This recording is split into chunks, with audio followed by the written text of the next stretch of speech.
Okay, let's keep going. Хорошо, продолжим. The next thing I want to do, Следующая вещь, которую я хочу сделать, and the third point of our introduction, это уже третий пункт нашего вступления к курсу, is to recognize that dispensational theology will help us understand all of God's plan for all of God's sentient creatures. How did she translate that? Thinking Yeah, that means thinking. creatures. No, Yeah. That's not just that. That's angels and human beings. Yeah. И что я хочу сказать, что диспенсациональное богословие дает нам сориентироваться в полном Божьем плане для всех разумных, да, мыслящих Божьих созданий, как ангелов, так и людей. What we will see is that in Reformed theology, their focus is on human beings, excluding angels. Но мы увидим, что, например, в реформатском, кальвинистском богословии фокус больше на людях, на человеческих существах. Now, under this point, I have five subpoints. И вот в этом пункте у меня есть 5 подпунктов. Okay, first of all, our understanding of God's plan for the ages begins with His first creation, the angels. И первый момент, что наше понимание Божьего плана для вообще истории начинается с Его первотворения, с ангелов.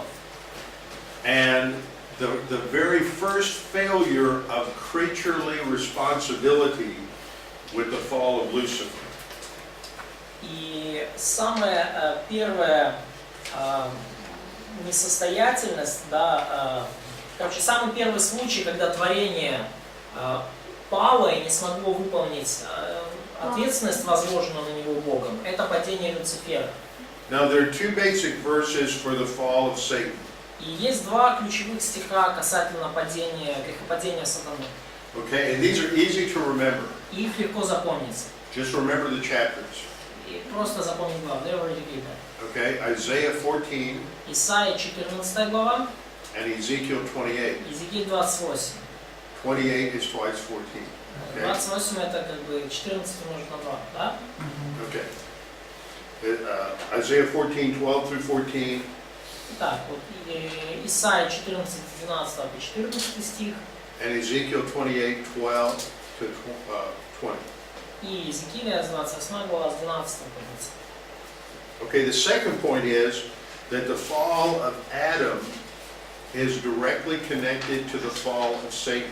И второй момент, это 2b, да, что грехопадение Адама напрямую связано с падением сатаны. And that's seen in Genesis chapter 3. И мы видим это в Бытии 3 главе. The third point is that the salvation of the human race is connected to the defeat of Satan in Genesis 3:15. И третий момент, это то, что спасение человечества связано с поражением сатаны в Бытии 3 главе. Ну, Бытия 3 глава, 15 стих. Мы видим, что спасение человечества связано с поражением сатаны. Now, the point that I'm making here is that what happened in the angelic realm directly impacts what happens in human history. И какую идею я хочу до вас донести? То, что происходит в ангельском мире, в ангельской реальности, напрямую влияет на мир людей. So we can't truly understand human history if we don't connect it to what happens in the angelic realm. И мы не можем нормально толком понять человеческую историю, если не свяжем это с происходящим в ангельском мире, в ангельской реальности. Okay, the fourth point is that the defeat of Satan is directly related to God's plan of salvation. И четвертый пункт это то, что поражение сатаны напрямую связано с Божьим планом спасения. Is that the cross that sin and evil are defeated. Да, четвертый пункт, тот, который у вас. То есть то, что я сказал перед этим, забудьте. Четвертый, это что на кресте грех и зло потерпели поражение. The punishment for sin is paid, Цена за грех была уплачена, and the love of God is revealed. и Божья любовь была явлена. Okay, all of that shows that human history is connected to what happens in the angelic realm. И все это показывает нам, что человеческая земная история очень тесно связана с происходящим в ангельском мире. Now, one of the things that caused me to realize this is that a number of years ago, a older pastor friend of mine asked me, you've seen my book on spiritual warfare?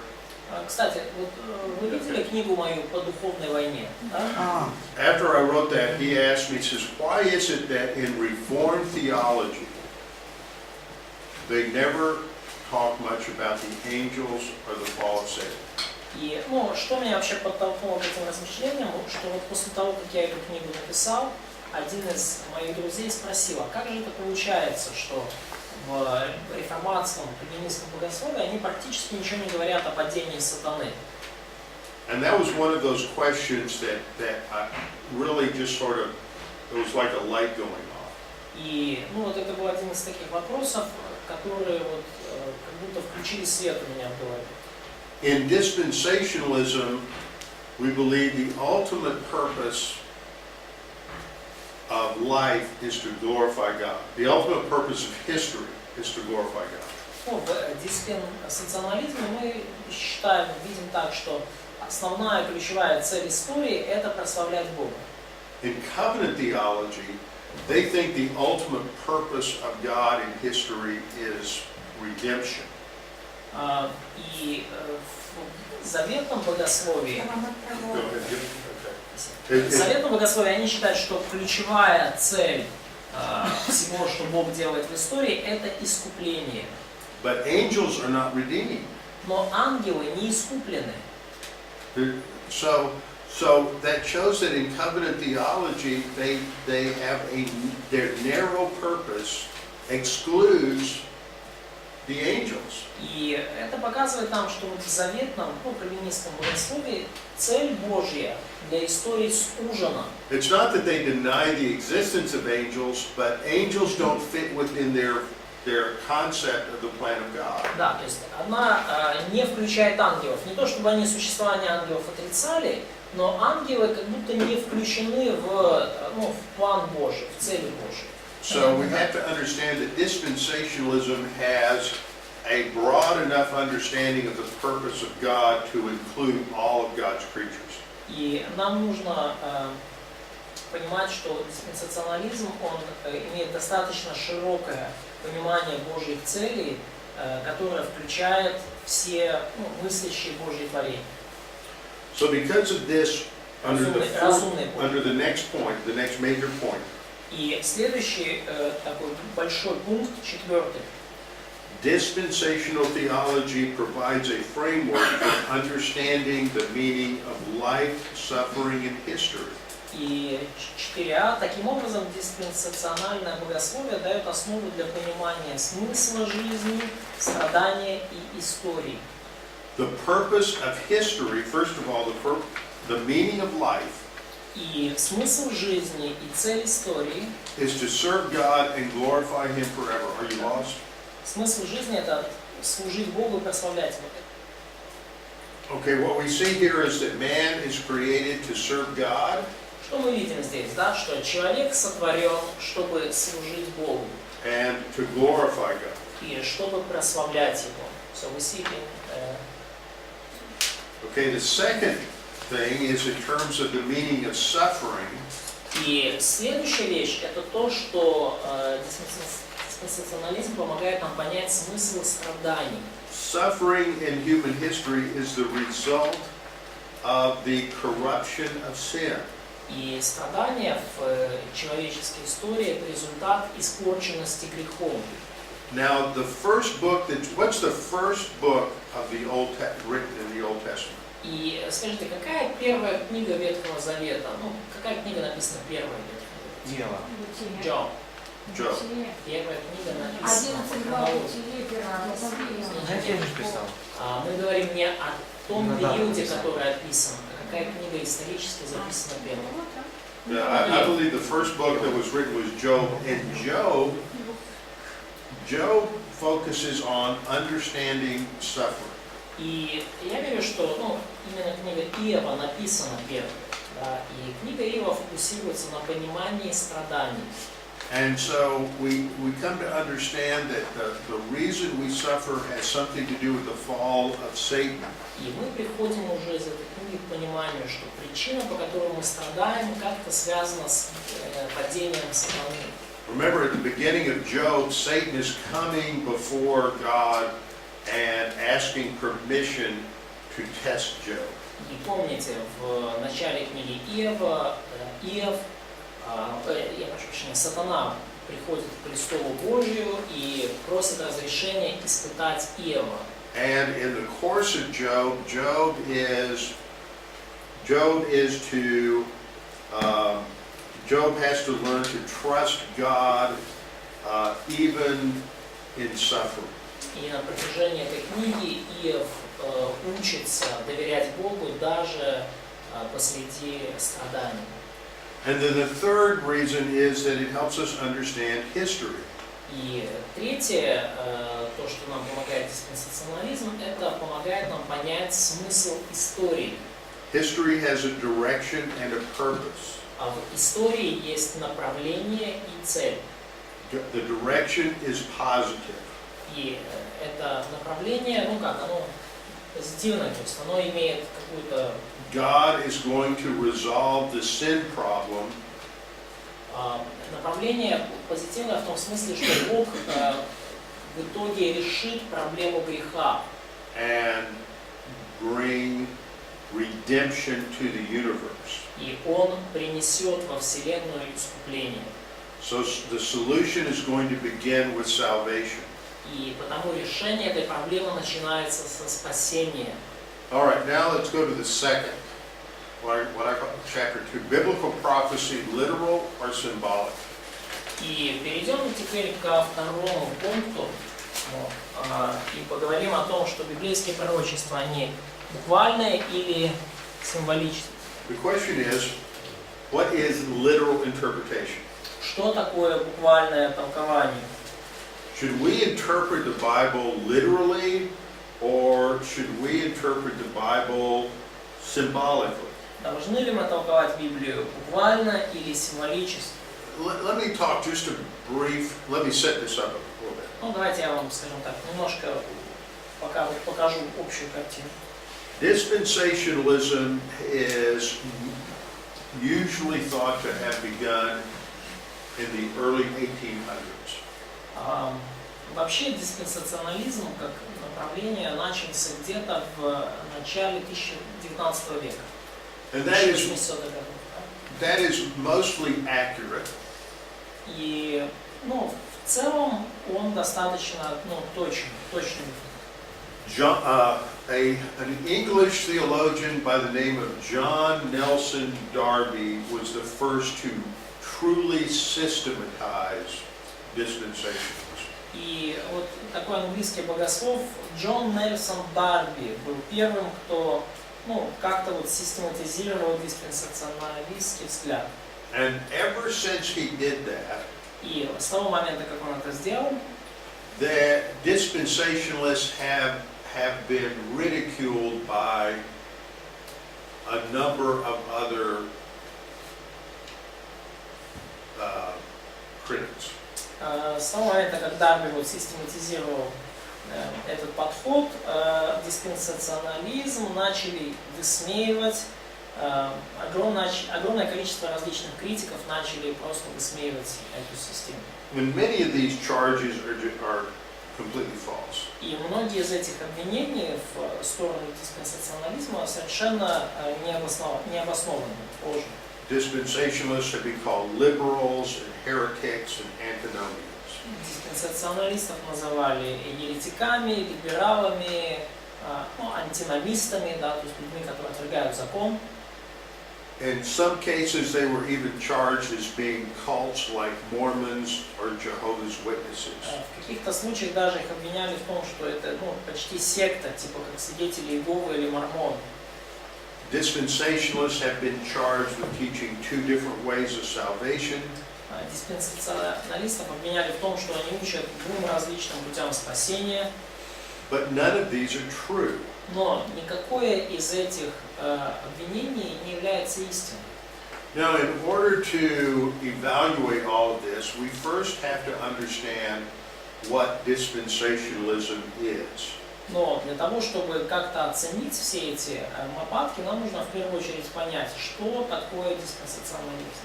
In other words, what makes a dispensationalist a dispensationalist? Иными словами, что делает диспенсационалиста диспенсационалистом? Is it the number of dispensations that you have? То есть это как бы убежденность в каком-то определенном количестве диспенсаций. Is it based on your belief in the rapture? То есть основывается ли это на вашем, в том, что вы верите в восхищение церкви? Is it based on your consistency of interpretation? Как-то связано ли это с тем, насколько последовательно вы толкуете Писание? In other words, what is the very essence of dispensationalism? Иными словами, в чем самая суть диспенсационализма? A number of years ago now, back in the 1950s, Много лет назад, еще в 1950-х, when Dr. Charles Ryrie was coming out of a faculty meeting at Dallas Seminary, coming out of the a faculty meeting at Dallas Seminary, когда Чарльз Райри выходил с совета факультета в Далласской богословской семинарии, someone asked him just what is the very essence of dispensationalism. вот кто-то так по ходу его спросил, в чем такая самая суть диспенсационализма? And he came up with what has now become a classic response. И он выдал то, что сейчас известно как такой классический ответ на этот вопрос, классическое утверждение. And this is called by a Latin phrase, the sine qua non. И вот этот ответ, он сформулирован латинской фразой sine qua non. And that is a phrase that means without which nothing. Literally. Without which nothing. Without which nothing. In other words, if you don't have, in other words, it's identifying the essential elements in something. That in order to have water, you have to have hydrogen and oxygen. То есть, и вот это sine qua non буквально означает, то, без чего нечто не может существовать. То есть, вода не может существовать без водорода, две молекулы водорода и молекула кислорода, правильно? Самые ключевые компоненты. Okay, and Ryrie said, well, you need three things. И Райри сказал, что вам нужно три момента для диспенсационализма. And you have to memorize these three things. И вам нужно, кстати, эти три момента запомнить. Now, the first thing Ryrie said that's distinctive is the separation or the distinction between Israel and the church. Первое, что сказал Райри, что вам для того, чтобы быть диспенсационалистом, нужно разделять Израиль и церковь. Первое, то есть разделять Израиль и церковь. That God has a plan for Israel and God has a plan for the church. То есть у Бога есть свой план для Израиля и отдельный план для церкви. The second thing he said, вторая вещь, которую он сказал, now pay attention, и теперь, пожалуйста, прислушайтесь, уделите внимание, is that this is based on a consistent literal interpretation of Scripture. Это то, что диспенсационализм основан на последовательном, буквальном истолковании Писания. And the third thing he said is that the purpose of history is to bring glory to God. The purpose of history is to bring glory to God. И третье, что он сказал, что вот отличие диспенсационализма в том, что цель истории – это прославить Бога, принести Богу славу. Okay, so for him, number one was this distinction between Israel and church. Ну, для него, таким образом, номер один было это различие между церковью и Израилем. But he said that number two is that, in number two he said that number one is based on literal interpretation. Но он говорит, что вот эта точка зрения на различие Израиля и церкви, она основана на пункте 2, на буквальном толковании.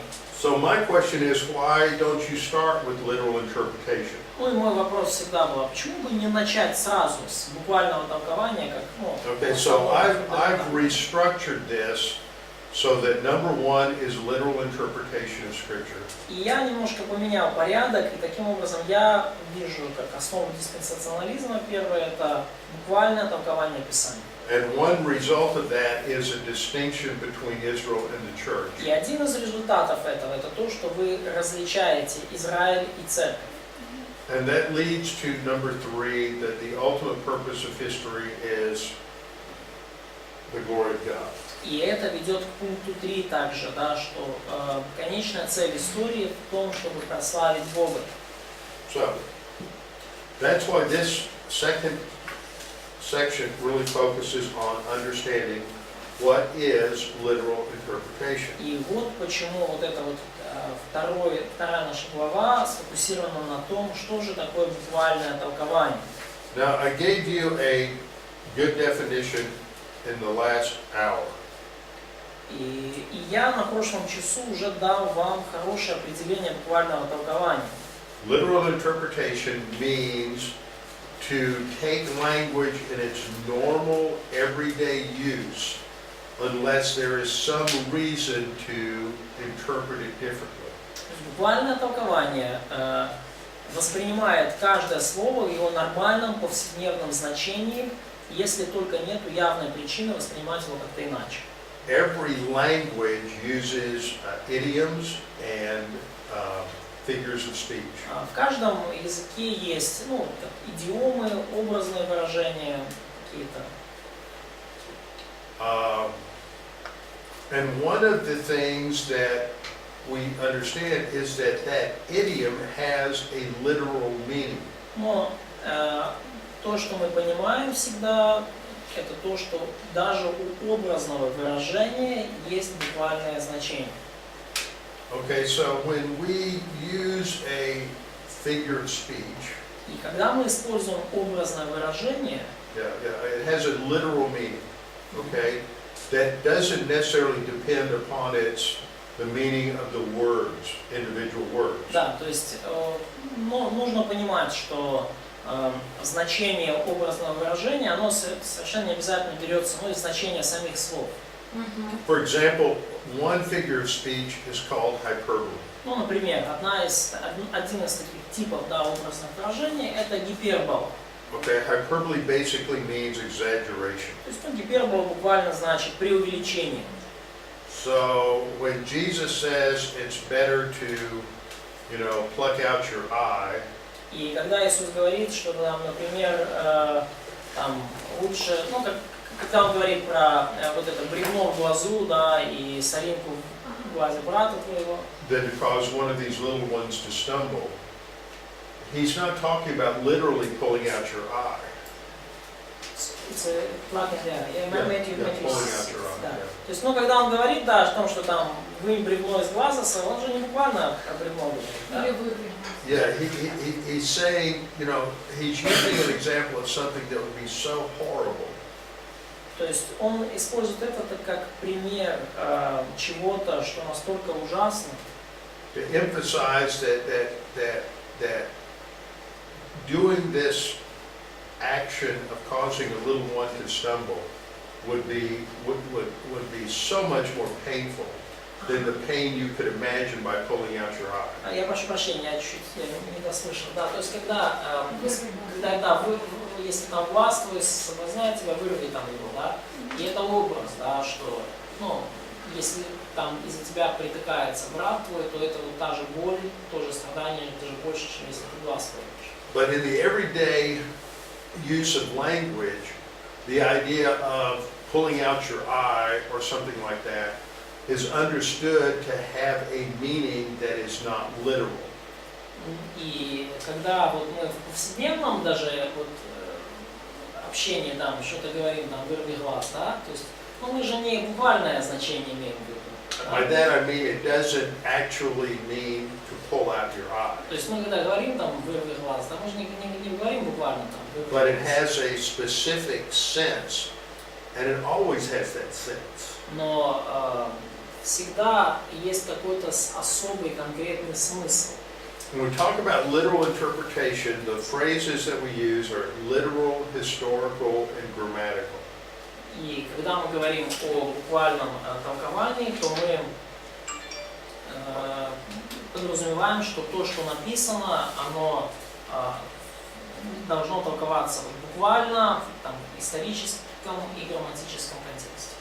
And what literal means is the normal and everyday use of the terms. И что означает буквально? Это то, что это должно быть нормальное, обычное, повседневное значение этого слова. And that includes figures of speech. И это включает в себя также и образные выражения. Now the second is the concept of grammatical.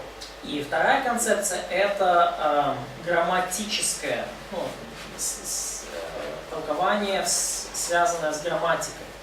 And that means that the statements of Scripture should be understood on the basis of the normal rules of grammar and syntax, just like any other writing.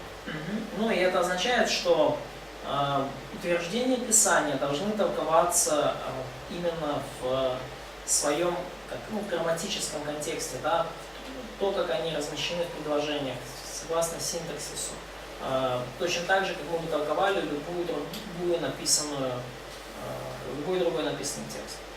And historical means that the Bible is interpreted in the light of the historical situation at the time in which it was written and how words were used at that time. Ну, и толкование историческое подразумевает, что мы толкуем Писание в связи с событиями, с эпохой, когда оно было написано, и с ситуацией и значением слов, которое было в ту эпоху.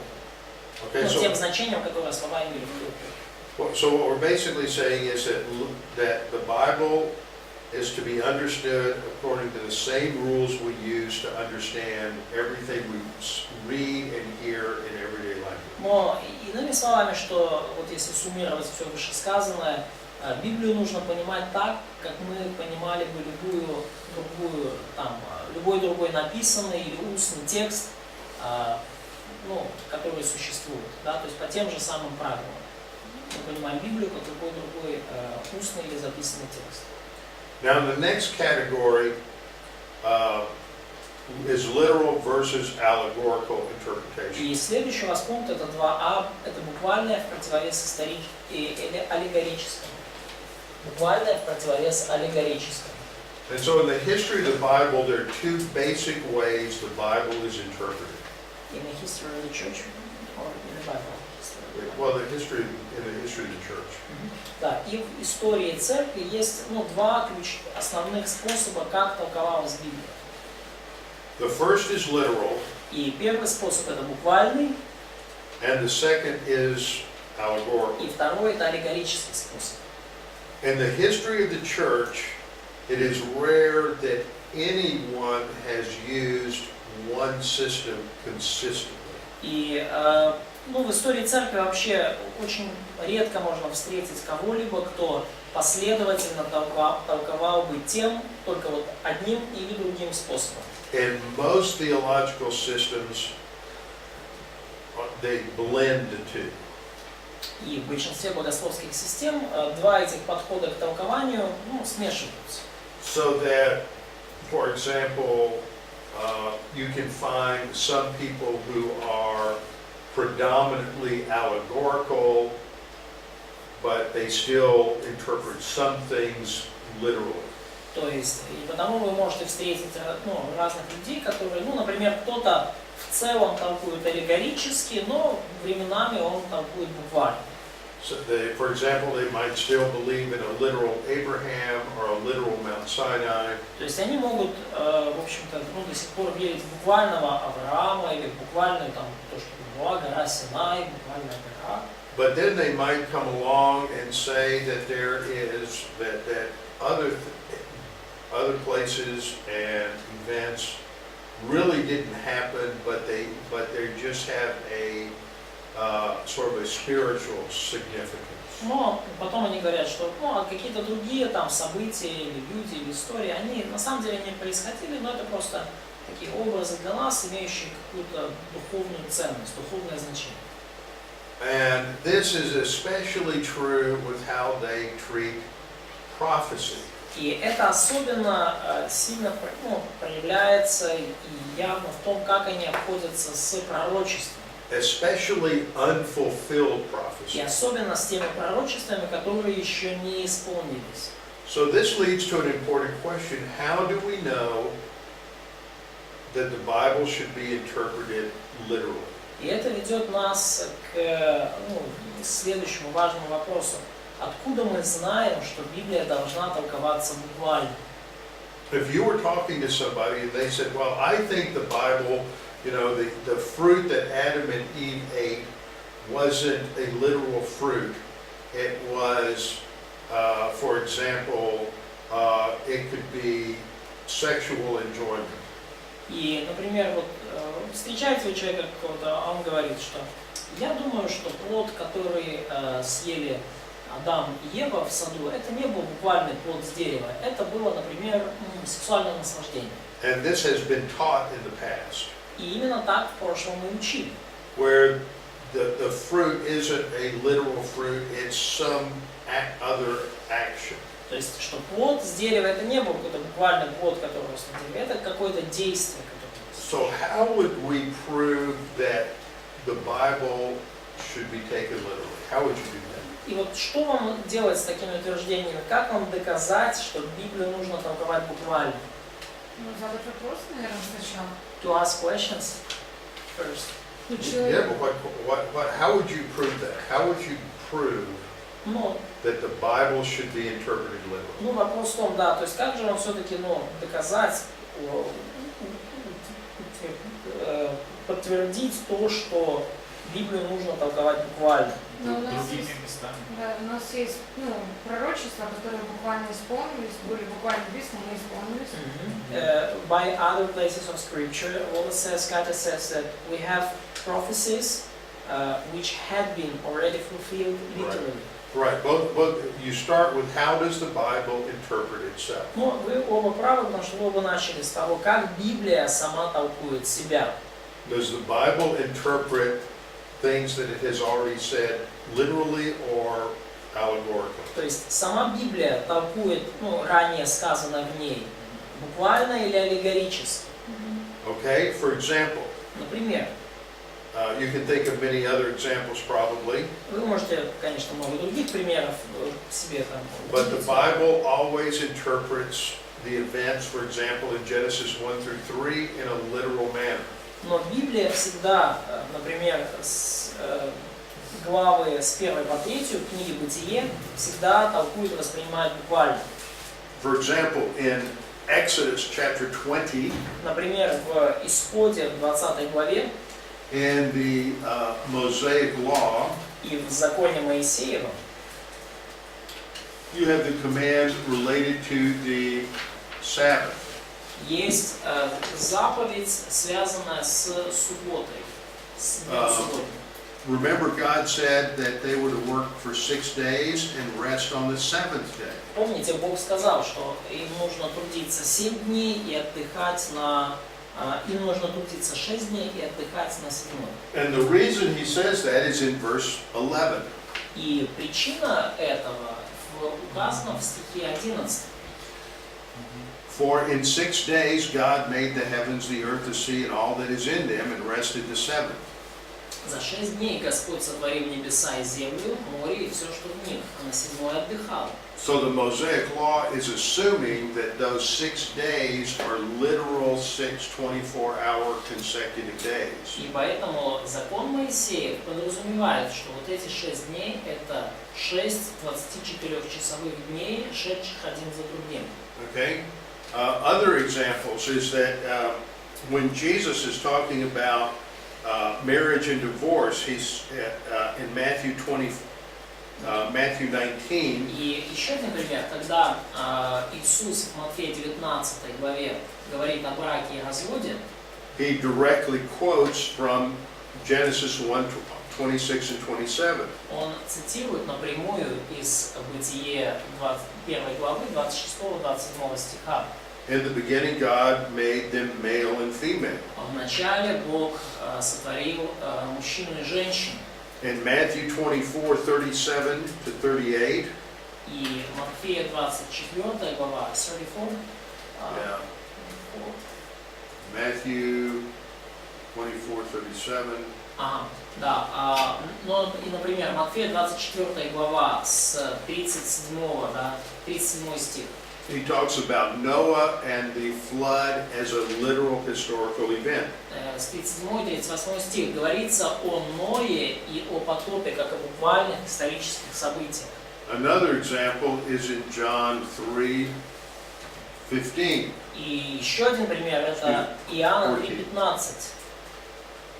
Moses lifting up the serpent, that's a literal historical event. Вот это эпизод, когда Моисей поднимал медного змея, да, и это Иисус воспринимает это как буквальное историческое событие. In John chapter 6, И далее Иоанна 6 глава. he talks about the manna in the desert as a literal historical event. Там Иисус говорит о манне в пустыне как о буквальном историческом событии. In Matthew 12:39, И далее Матфея 12:31. he talks about the prophet Jonah being 3 days and 3 nights in the belly of the fish. И Матфея 12:39 Иисус говорит о пророке Ионе и о том, что он был в чреве кита буквально 3 дня и 3 ночи. So that shows the Bible always interprets itself literally. То есть это нам показывает, что Библия сама себя всегда толкует буквально.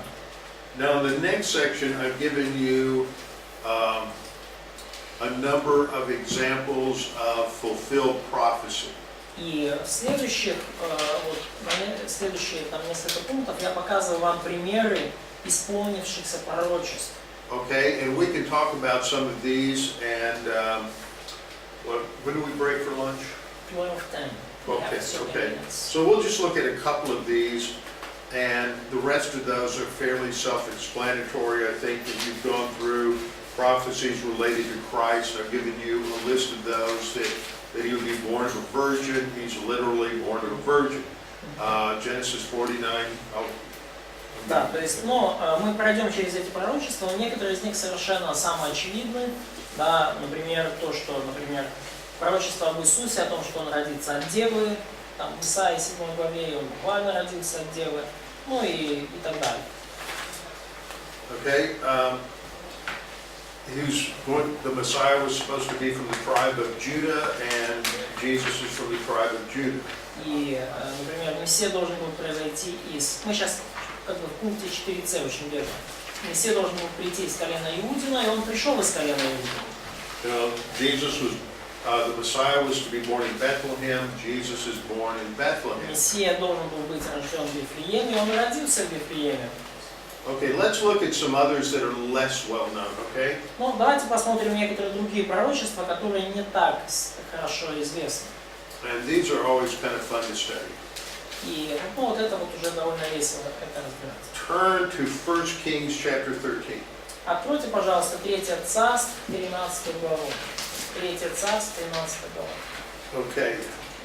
Maybe you have read this. Have any of you studied this? Может быть, вы уже это читали, может, вы это уже изучали где-то. To me, this is one of the most interesting prophecies in the Old Testament that's already been fulfilled. И для меня это одно из самых интересных пророчеств Ветхого Завета, которое уже исполнилось. See, what happens in the Old Testament is that prophets have prophecies that are fulfilled very close to the time that those prophecies are made. То есть, что получается? Пророки иногда изрекали пророчества, которые исполнялись почти сразу. And that validates them as a prophet so that prophecies they make that aren't fulfilled for a long time will also be believed. Да, и вот такие быстро исполнившиеся пророчества, как бы утверждали их статус, да, то есть подтверждали то, что они действительно пророки, и что можно доверять их пророчествам, сделанным уже о более удаленных по времени событиях. Now this is an interesting situation. This occurs after the northern kingdom of Israel separates from the southern kingdom of Judah. И вот мы здесь читаем интересное событие, которое случилось вскоре после того, как Северное царство отделилось от Южного царства, от Иуды. The new king in the north is a king by the name of Jeroboam. Новый царь в Северном царстве – это царь по имени Иеровоам. There's another king in the north later on called Jeroboam. He's called the Jeroboam II. This is Jeroboam I. И позже в Северном царстве был еще один царь Иеровоам. Его называли Иеровоам II, но здесь речь идет об Иеровоаме I. So he is, not long after he becomes king, he realizes that if everybody in his kingdom has to go to the southern kingdom to worship God, then this is going to become a problem. И вскоре после отделения царства, этих 10 колен в Северное царство, он понял, что если весь народ станет ходить на поклонение в Южное царство, в Иерусалим, то у него будут проблемы. Okay, so in order to keep his people unified, he's going to set up a new religious system. И для того, чтобы как-то объединить свой, так сказать, народ, ему надо установить новую религиозную систему. That way his people won't have to go to the next country, go down to Judah to worship God. И тогда его народу не надо будет ходить в другую страну, в Иуду, чтобы поклоняться Богу. So he sets up two worship centers, one in Bethel and one in the north in Dan. И он организует два центра поклонения. Один это Вифиль, а второй это на севере Дан. Okay, and he has these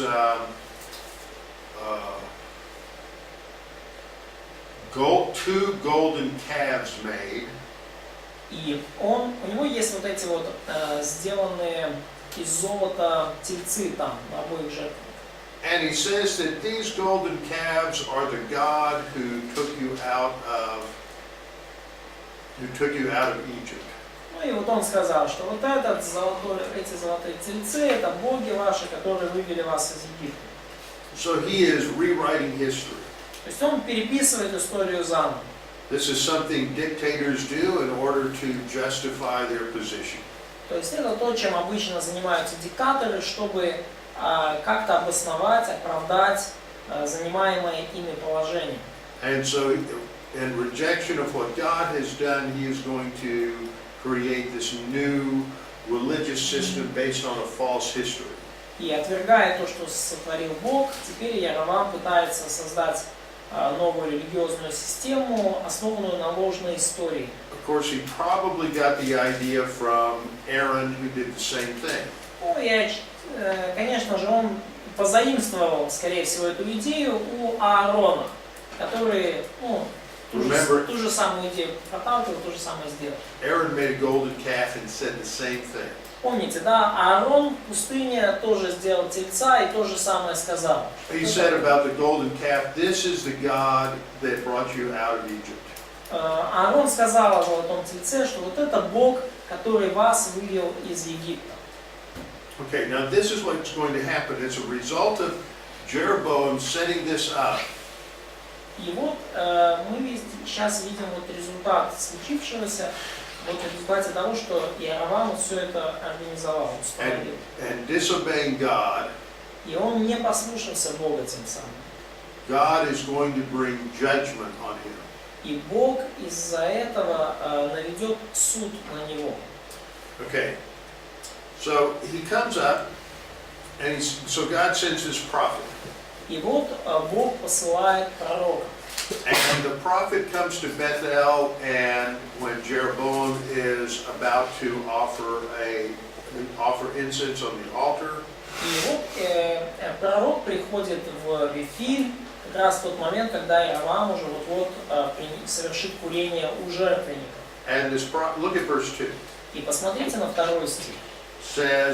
The prophet says, "Thus says the Lord, a child, Josiah by name, shall be born to the house of David." И посмотрите, что говорит пророк. Да? Вот родится сын дому Давидову, имя ему Иосия.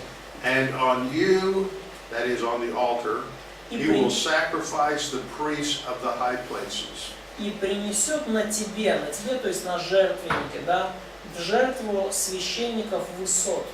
And men's bones will be burned on you. И человеческие кости сожжет на тебе. And then he said, sort of to show that this is true, this altar is going to be split apart.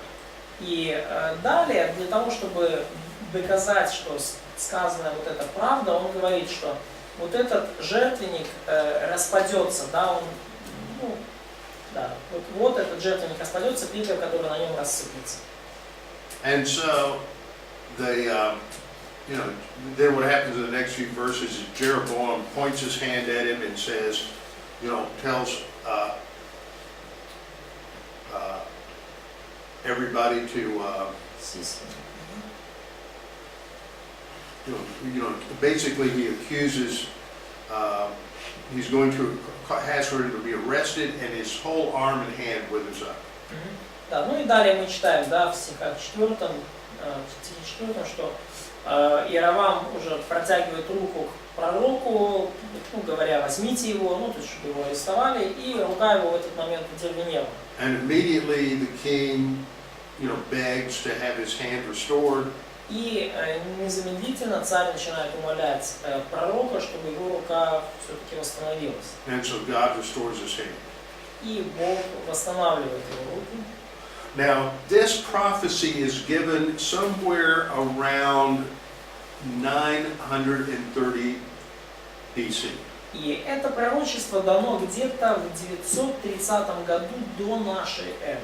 It's going to be roughly 300 years before that's fulfilled. И оно исполнится где-то через 300 лет.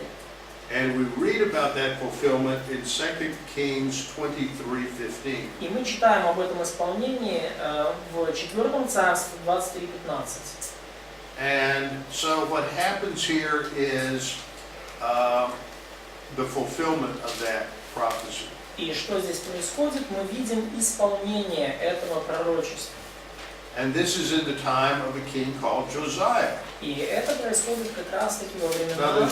there's no way that they would know 300 years ahead of time that there would be a king named Josiah in the future. Во времена царя Иосии. И совершенно невозможно, чтобы в дни вот этого пророка, в дни Иеровама, кто-то знал, что в будущем будет царь по имени Иосий.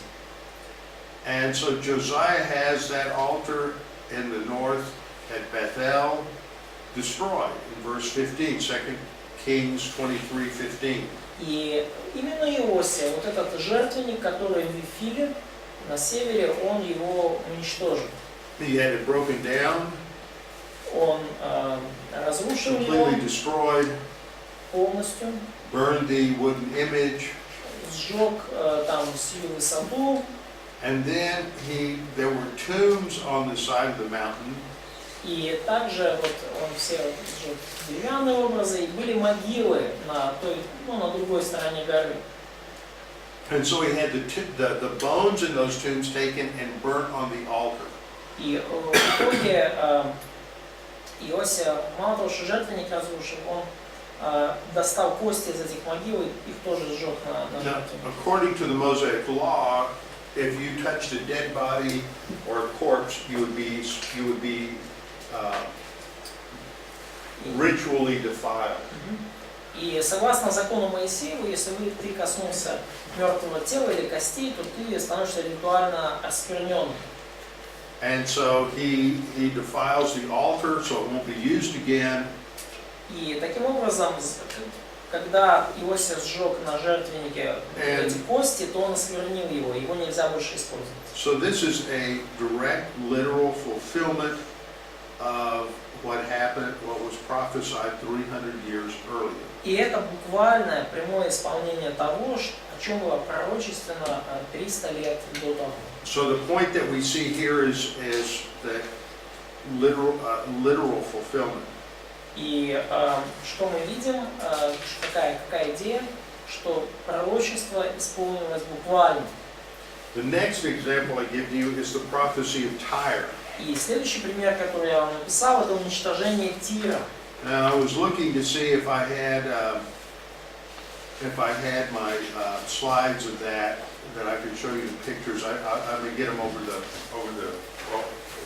we have lunch. But what happened is Tyre was a city that was on the mainland, in just right on the edge of the Mediterranean. No, so on an island or on a shore? On the mainland. Да. Но что случилось, да, с Тиром? Тир находился на самом побережье Средиземного моря. And there was also an island right off the coast. Но также недалеко от вот этого побережья, да, был остров. And in Ezekiel, there's the prediction that God would bring many nations against Tyre to defeat her. И у Иезекииля есть пророчество о том, что Бог приведет множество народов, чтобы поразить Тир. And that the city would be completely destroyed and scraped down to the bedrock. И в пророчестве этом сказано, что этот город будет полностью уничтожен и сделан, он говорит, что сделал его голую скалой. Now Tyre was a major, sort of a major seaport. И Тир был на то время одним из ключевых портов морских. And as the city grew, people began to move out and live on this island. И по мере того, как город рос, люди начали, потихонечку переезжать с самого города и жили еще на острове. And later, under the time of Alexander the Great, И позже, уже во времена Александра Македонского, Александра Великого, when he laid siege to the city, когда Александр Македонский взял город в осаду, in order to protect themselves, everybody moved out onto the island. то для того, чтобы защититься, все жители, они переместились как раз вот туда, на остров. Thinking that the water between the island and the mainland would protect them. И они рассчитывали, что вот как раз вот эта вода между побережьем и островом, она их-то и защитит. And so Alexander had his army tear down all of the buildings and everything in the city on the mainland and throw all the rubble into the water. Что сделал Александр Македонский? Он повелел своей армии разрушить все здания в Тире и весь вот этот строительный мусор, да, все эти камни бросить в воду. So that they literally scraped the city down to the bedrock and pushed everything into the water. И таким образом они действительно сделали город голой скалой и буквально его до основания уничтожили. Now the island was about 2 kilometers off the coast. И остров находился, вообще говоря, в 2 километрах от берега, от побережья. So all of this dirt and all of this rubble was used to build a causeway out to the island. То есть и весь вот этот строительный мусор, все эти обломки домов были использованы для того, чтобы построить вот такую дорогу к острову. So the city was completely destroyed. И город таким образом был полностью уничтожен. And the mainland city was completely leveled. И вот этот город, который был на побережье, он полностью был, его сравняли с водой, да? And this was a place that eventually people would spread their nets. И вот в итоге именно там люди, ну, позже начали просто бросать сети. Okay, now this involved, to clarify, this involved actually two different invasions. Ну и вообще это пророчество, оно включает две разные осады. Там две осады. Nebuchadnezzar, I misspoke a minute ago. Nebuchadnezzar's army was the army that scraped the city. Destroyed the city. Да, то есть армия Навуходоносора вначале уничтожила город. And then later it was Alexander's army that destroyed the city on the island. И чуть позже уже армия Александра Македонского уничтожила город на острове. So this fulfilled the prophecy that many nations would destroy Tyre. И таким образом исполнилось пророчество о том, что многие народы сокрушат Тир. Okay, and I also gave you passages about the destruction of Nineveh. И также я вам там написал отрывки об уничтожении Ниневии. Okay, and all of these are simply giving us an example of how fulfilled prophecy has been interpreted literally. И все это примеры для нас того, каким образом исполненные пророчества мы толкуем буквально. So we should expect unfulfilled prophecy to also be fulfilled literally. И потому мы ожидаем, что и не исполнившиеся до сих пор пророчества нам также нужно толковать буквально. Okay, one last quotation before we end. Ну и еще одна последняя цитата перед тем, как мы уйдем на обед. 1940s, a very famous millennialist В 1940-х годах один очень известный амиллениалист, who was an Old Testament scholar at Westminster Seminary, который был исследователем Ветхого Завета в Вестминстерской семинарии, амиллениалист, человек, который не верит в тысячелетнее царство. wrote a book in 1945 called Prophecy and the Church. И в 1945 году этот исследователь написал книгу «Пророчество и церковь». Listen to what he said. И послушайте, что он сказал. Literal interpretation has always been a marked feature of premillennialism. Буквальное толкование всегда было отличительной чертой премиллениалистов. Okay, and then he said in dispensationalism, it's been carried out to an extreme. И говорит, в диспенсационализме вот это буквальное толкование было доведено просто до крайних пределов. He said, we have seen that this literalism found its most thoroughgoing expression in the claim that Israel must mean Israel. И он сказал, что вот это буквальное толкование привело к утверждению о том, что Израиль – это Израиль. And that the church was a mystery, И что церковь была тайной, unknown to the prophets and first made known to the Apostle Paul. неизвестной пророкам и открытой первому лишь апостолу Павлу.